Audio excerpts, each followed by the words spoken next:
It's now been 1 week since the arrest of Sean Diddy Combs. Diddy is now at the Metropolitan Detention Center in Brooklyn, a place that's been described as hell on earth. Fox 6's Lisa Evers is at MDC right now on Diddy's life behind bars. Lisa, what are you finding out tonight?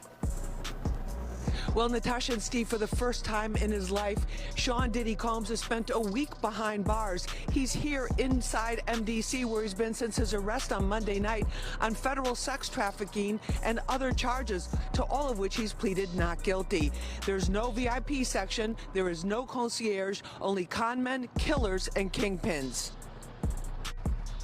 MDC is so bad, federal judges have questioned the harsh conditions for those here awaiting trial. So bad I was here 2 years ago during a cold spell, reporting on detainees with no heat, pounding on windows for help.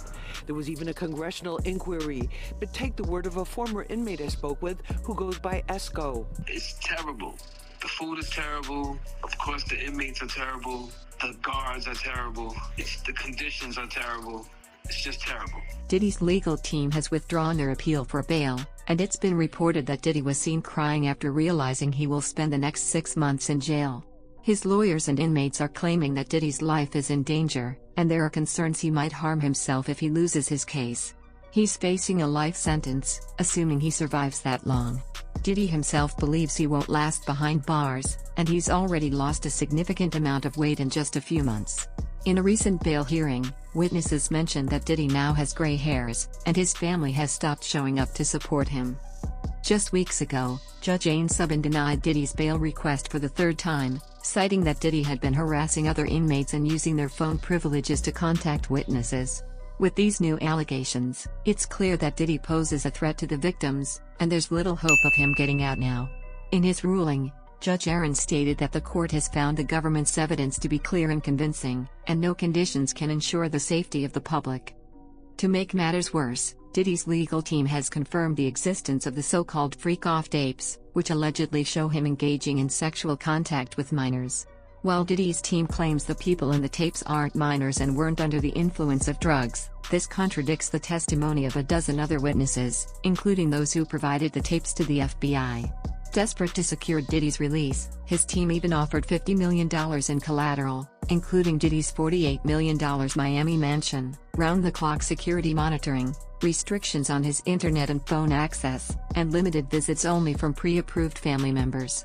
Additionally, Diddy and his family were willing to surrender their passports.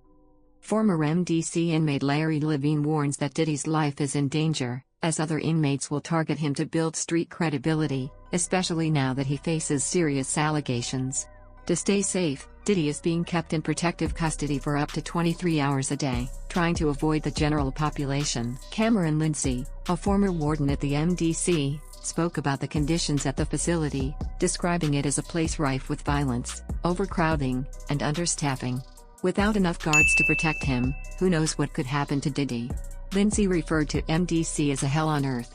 Former inmate Timothy Smith also gave an exclusive interview, pointing out that Diddy's biggest challenge will be loneliness. Diddy is isolated, and his family's absence is taking a toll on his mental health. This isolation is contributing to his depression, and if it continues, it could break him. Gene Deal, who has spoken about Diddy's time in prison, believes Diddy may not have the strength to survive behind bars. He might even harm himself if he realizes there's no way out. Diddy has lived a life of luxury, and the harsh realities of prison may be too much for him to endure.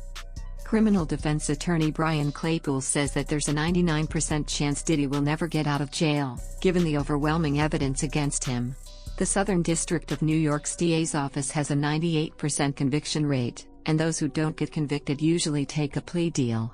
Diddy can't betray his friends, because they would kill him, but staying in prison means the inmates will target him. With all the serious allegations, the brutal realities of prison life, and the possibility of spending his life behind bars, it seems that Diddy's life has turned into a nightmare. The big question now is whether he will survive the next 6 months or whether this will spiral into an even darker chapter. What are your thoughts on this situation? Let me know in the comments.